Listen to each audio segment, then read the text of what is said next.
भवतु सब्ब मंगलम। भवतु सब्ब मंगलम। भवतु सब्ब मंगलम। जय भीम, नमो बुद्धाय।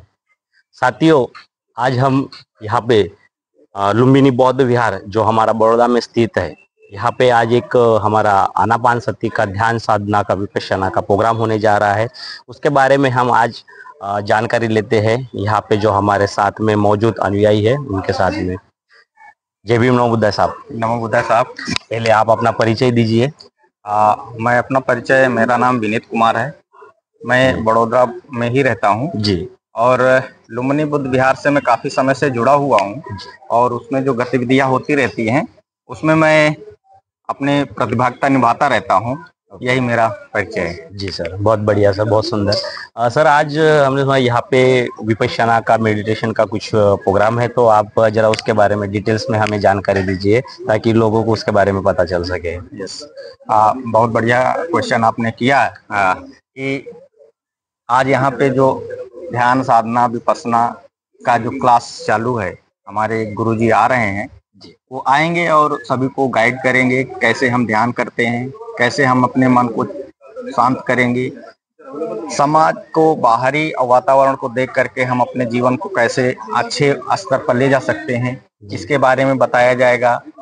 कुछ हमारे पुराने साधक भी हैं जी, वो भी बैठेंगे, कुछ नए साधक भी आएंगे। जी, अभी शुरू होने के कगार पे है तो इसलिए अभी लोग आ रहे हैं। जी, धीरे धीरे अभी जब साल चालू हो जाएगा तब आपको देखने को मिलेगा कि कैसा यहाँ का माहौल होगा। बिल्कुल। और ध्यान साधना के माध्यम से हम अपने स्तर को कैसे बढ़ा सकते हैं, जी, कैसे कर सकते हैं, कैसे हम समाज में अपना प्रभुत्व को नहीं कह सकते हैं, अपना जीवन कैसे अच्छे से निभा सकते हैं, कैसे चल सकते हैं, उसके बारे में भी हमें कुछ अवगत कराया जाएगा। जी, बिल्कुल। मेडिटेशन के बारे में बहुत सारे लोग जानते हैं, आप भी जानते होंगे, लेकिन इसका मूल मतलब ये कहाँ से शुरू हुआ, कुछ आप इसके बारे में बताना चाहेंगे कि कैसे हमारे भारत में मेडिटेशन की शुरुआत हुई, ध्यान की शुरुआत हुई? इसके बारे में तथागत बुद्ध ने अपने गुरुओं शिष्यों के माध्यम से जो सीखा, उसमें उन्होंने पाया कि जो ध्यान साधना है ये अपने जीवन की जो कमियां हैं, जो आपके अंदर ईर्ष्या द्वेष है, जी, जो आप समाज के में जो देखते हो वही अपने अंदर लाते हो, उसको कैसे बाहर निकाल सकते हो, इसका मूल जो है तथागत गौतम बुद्ध ने दिया है। लेकिन अलग अलग गुरु, अलग अलग संस्थाएं, अलग अलग माध्यम से वो अलग अलग लोगों को भी प्रचारित करते हैं। लेकिन मेरा जहां तक मानना है, तथागत गौतम बुद्ध ने जब उनको ग्रह त्याग किया था अपना, जी, उसके बाद जब 6 वर्ष तक अपना ध्यान साधना और ये सब चीजों का अपने मतलब चित्त को कि दुख है, दुख का कारण क्या है, इसका निवारण क्या है, दुख क्यों है, इसका जब खोज कर रहे थे तब उस समय उनको ये अनुभूति हुई कि ध्यान साधना के माध्यम से, यानी कि आनापान सती उसके ऊपर भी होते हैं, उन सभी के माध्यमों से हम अपने जीवन को कैसे अरहत मार्ग तक ले जा सकते हैं और अपने इस जीवन से मुक्ति पा सकते हैं। जी, बिल्कुल। जैसे कि हमने जाना कि ये जो आनापान सती ध्यान साधना मेडिटेशन है, बुद्ध काल से चलती आ रही है। बुद्ध की एक पद्धति है जिससे हम जीवन में अपने तान तनाव, जो भी हमारा स्ट्रेस वाला जीवन है, उससे बाहर निकल के, दुखों से बाहर निकल के अच्छा जीवन जी सकते हैं। तो प्राचीन काल से चलती आ रही इस परंपरा को, जैसे भारत में बीच में एक समय में वो लुप्त हो गई थी, तो हमने सुना है कि जो सत्यनारायण गोयनका जी है, उन्होंने इसको वापस से भारत में शुरुआत की और आज जगह जगह पे उनके विपश्यना सेंटर है, जिसके माध्यम से हर समाज के, हर संप्रदाय के लोग वहां पर जाकर इसका लाभ उठाते हैं। तो आप उनके बारे में कुछ बताना चाहेंगे? जो गोयनका जी के बारे में लोग कहते हैं कि उन्होंने ध्यान साधना का पुनः स्थापित किया है, ऐसा लोगों का कहना है जी। मैं इस पे पूर्ण सहमत हूँ, क्योंकि गोयनका जी ने अपने जीवन काल में, उनको बहुत परिस्थितियों से घिरे हुए थे। उनको जब एक बौद्ध भिक्षु मिले, उन्होंने उनके संपर्क में आए, उन्होंने उनको समझाया, उनको मतलब ध्यान साधना के माध्यम से जो उनके विकार थे वो दूर हुए, जो उनकी गलत स्थितियां थी वो दूर हुई। जी। इस माध्यम से उन्होंने अपने अंदर काफी सुधार किया। तो उन्होंने, क्योंकि वो धनी धनी आदमी थे, गोयंका जी जो है शायद मुझे जहाँ तक जानकारी है वो अच्छे संपन्न परिवार से थे। जी जी। तो उस माध्यम से उन्होंने अपना, जैसे हमारे बुद्ध के काल के समय की बात करते हैं तो काफी ऐसे उनके अनुयायी थे कि उन्होंने अपना जीवन दान दे दिया, अपनी सारी संपत्ति दान दे दी। उसी तरह से गोयंका जी ने अपने मन में ठाना कि हम जो है ये सारा जो है बुद्ध को समर्पित करते हुए ध्यान साधना का उनका जो एक पद्धति है उसको मैं सभी जन जन तक पहुंचाऊंगा, जिससे लोग आए और अपना जीवन को सुधार सकें। जी सर, बहुत बहुत बढ़िया सर, बहुत अच्छी जानकारी आपने हमें दी है। तो दोस्तों यहाँ पे उसी पद्धति को जो बुद्ध काल से चली आ रही जो ध्यान साधना है, जो मेडिटेशन विपश्यना है, जिसे आनापानसति कहा जाता है, उसी के बारे में आज यहाँ पे लोगों को सिखाया जाएगा, उसी के बारे में आज यहाँ पे बताया जाएगा। तो आज पूरे दिन ये जो सेशन है वो चलते रहने वाले हैं। लुम्बिनी बौद्ध विहार में ऐसे प्रोग्राम्स होते रहते हैं। तो मैं आप सभी लोगों से रिक्वेस्ट करूंगा कि जो लोग बड़ौदा से जुड़े हैं या आसपास जो बड़ौदा के नज़दीक है, आप सभी लोग ऐसे शिविर ऐसे प्रोग्राम्स में आए और इनका अपने जीवन में लाभ उठाए, ताकि आप अपने जीवन में आगे बढ़ सके, अपने जीवन में जो आपके दुख है, जो आपका तान है, तनाव है, उससे आप बाहर निकल सके। तो आगे मैं इसके बारे में आपको पूरा बताऊंगा। और साहब ने बहुत ही बढ़िया तरीके से हमें बताया, उनका भी हम धन्यवाद करते हैं और इसी तरीके से हमसे जुड़े रहेंगे। आपका बहुत बहुत धन्यवाद सर। आपके चैनल के माध्यम से ये भी बताना चाहूँगा कि लोगों को जो ज़्यादा से ज़्यादा जानकारी मिले और वो लुम्बिनी बुद्ध विहार में आए और यहाँ सीखें, अपने जीवन को उच्च स्तर तक, अपने परिवार को अच्छे से चलाएं, जिससे चलाने की भी पद्धति यहाँ मिलती है कि अपना जीवन कैसे चलना है, आपको क्या करना है, नशे पत्ती से दूर रहना है। जो आपके लिए फायदेमंद है उनको ग्रहण करें, जो आपके फायदेमंद की नहीं चीज है उनको आप निकाल के बाहर कर दें, क्योंकि यही बुद्ध का संदेश है। अपदीपो भव। जी सर, बहुत बहुत धन्यवाद जी। साथ साथ। तो अभी हम आ गए हैं बौद्ध विहार के अंदर, जहाँ पर आप देख सकते हैं कि साधकों के बैठने के लिए यहाँ पे जो है आयोजन किया गया है। सामने भगवान बुद्ध की प्रतिमा है जो कि बहुत ही सुंदर दिखाई पड़ती है। दीप और फूल यहाँ पे दीप प्रज्वलित किए गए हैं, फूल भी रखे हुए हैं। और आप देख सकते हैं कि भगवान बुद्ध की जो प्रतिमा है वो बहुत ही सुंदर यहाँ पे दिखाई पड़ती है। जो हमारा शांति का प्रतीक है वो आपको इस प्रतिमा में दिखाई देता होगा।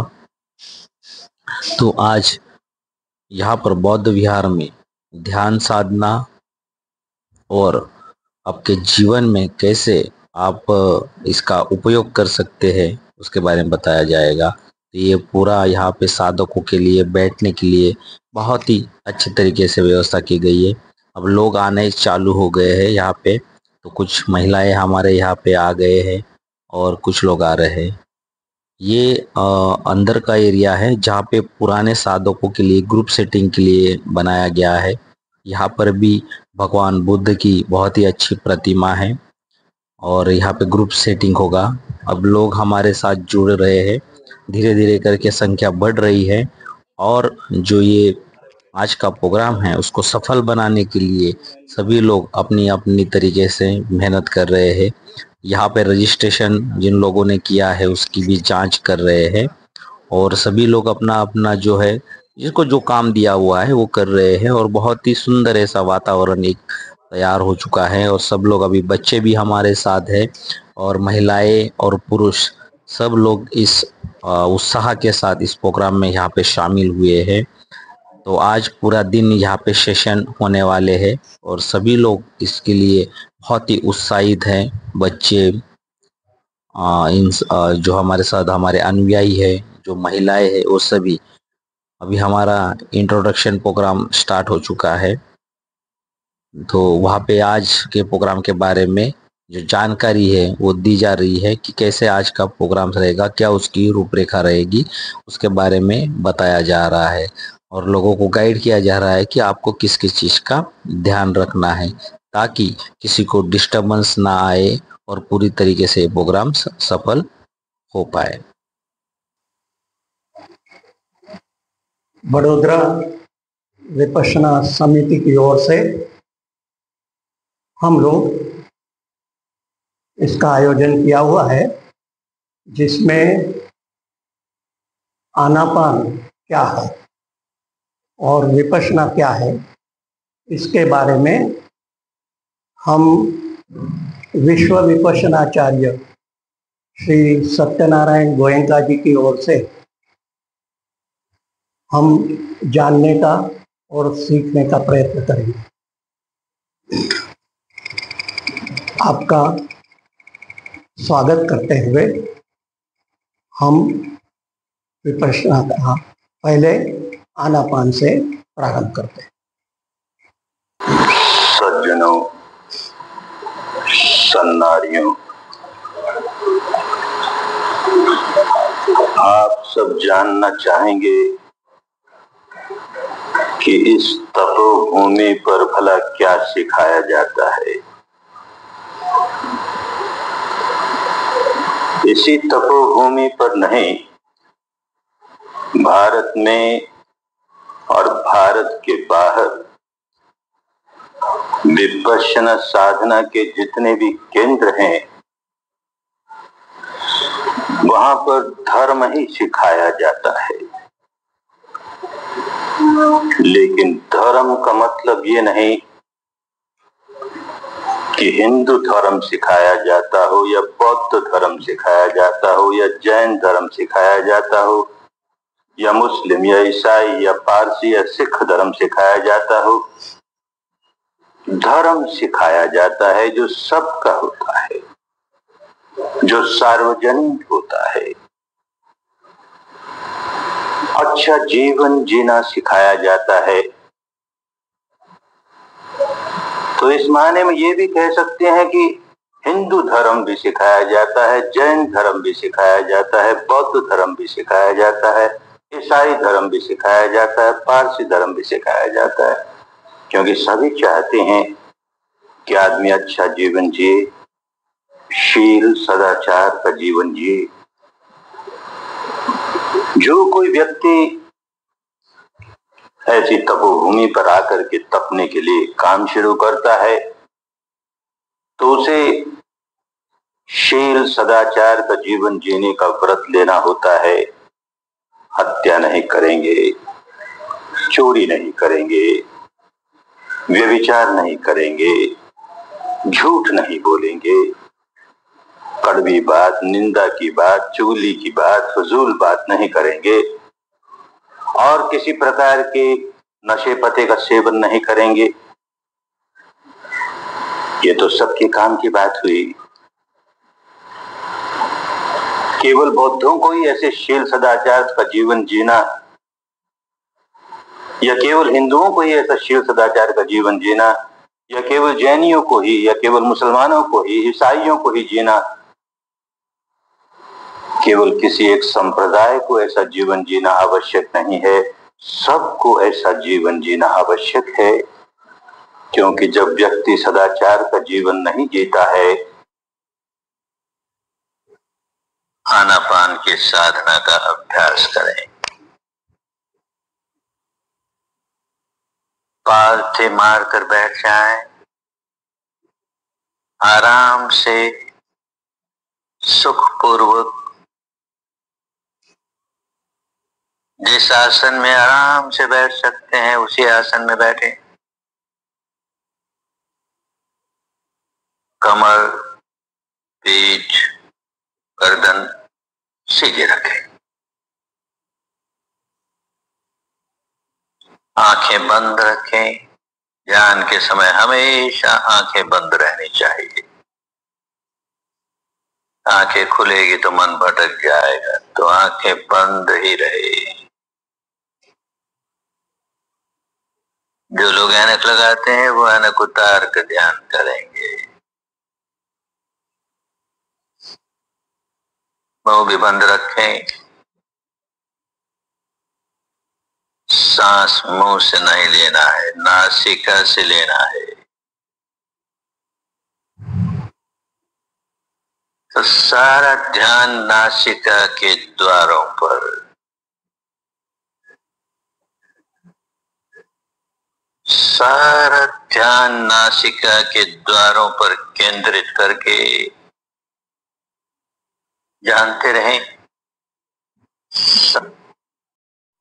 सांस भीतर आ रहा है तो आ रहा है, बाहर जा रहा है तो जा रहा है, यही जानना है।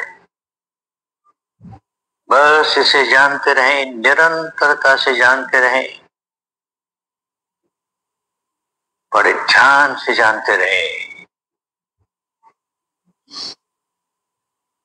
सांस बाईं नासिका में से गुजर रहा है या दाहिनी नासिका में से गुजर रहा है, या दोनों नासिकाओं में से गुजर रहा है, बड़े ध्यान से, बड़े ध्यान से जाने।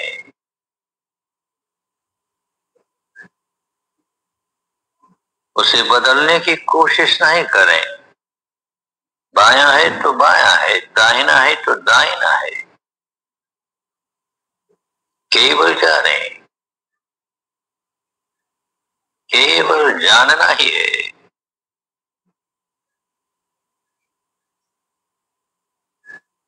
सांस लंबा है तो लंबा है, छोटा है तो छोटा। इस तरीके से ध्यान साधना का सेशन दोपहर में खत्म होने के बाद सब लोग बाहर आए और अपने घर से जो भोजन लाए थे सब लोगों ने सामूहिक भोजन के लिए बाहर जो हमारे बौद्ध विहार के आंगन है उसमें चेयर और कुछ बागड़े, वहां पर सभी लोगों ने बैठकर एक दूसरे का खाना सब लोगों ने एक दूसरे का साथ शेयर किया और उस भोजन का आनंद उठाया। सभी लोग बहुत ही खुश थे, बहुत ही उत्साहित थे। आप देख सकते हैं सभी लोग अपना अपना भोजन लेकर यहाँ पर खा रहे हैं और सब लोग एक दूसरे से शेयर भी कर रहे हैं। सभी अनुयायी यहाँ पर साधकों ने बहुत ही अच्छे तरीके से ध्यान साधना का यहाँ पे आनंद उठाया है और उसके बाद अभी भोजन का आनंद यहाँ पर ले रहे हैं। सभी अनुयायी यहाँ पर मौजूद है और सभी बहुत ही खुश नजर आ रहे हैं, बहुत ही आनंदित नजर आ रहे हैं और सभी अपना अपना भोजन अभी ग्रहण कर रहे हैं। भोजन के बाद जो है जो ग्रुप सेटिंग है वो अंदर जो हॉल है उस पर वापस से आरंभ की जाएगी। फिलहाल अभी दोपहर का 1 बजे तक का सेशन जो है वो समाप्त हो चुका है और सभी लोग अभी अपना अपना भोजन ग्रहण कर रहे हैं। तो भोजन का आनंद था। गुरु जी भी हमारे साथ में यहाँ पे भोजन ग्रहण कर रहे हैं और यही है कि आप यहाँ पे सीखते भी हो और एक दूसरे से आप समाज में कनेक्ट रहते हो और ये सिर्फ भोजन नहीं है तो एक दूसरे के प्रति प्रेम है जो हम मिल बांट करके एक दूसरे के साथ शेयर कर रहे हैं। तो सभी लोग आप देख सकते हैं सभी बहुत ही उत्साहित है और सभी बहुत ही खुश है। तो सभी लोगों का स्वागत है, धन्यवाद। जब हम पुराने हो जाएंगे तब उनके लिए कोई नहीं रुकता है, फिर मेरे पापा कल जा रहे हैं पूरी तैयारी हो जाती है।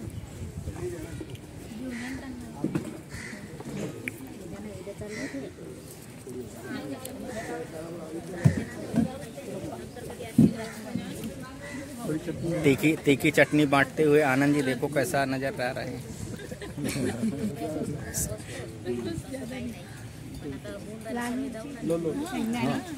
अरे बहुत बढ़िया, मजा आया। पेड़ों की छाई के नीचे बैठे हुए सभी लोग कितना अच्छे आनंद के साथ अपना भोजन ग्रहण कर रहे हैं। बढ़िया, पेड़ों की छाई इतनी अच्छी सुहावनी लग रही है लोगों को कि उस भोजन भी उतना ही सुहावना लग रहा है। सभी लोग भोजन ग्रहण कर रहे हैं। अमरावती धागा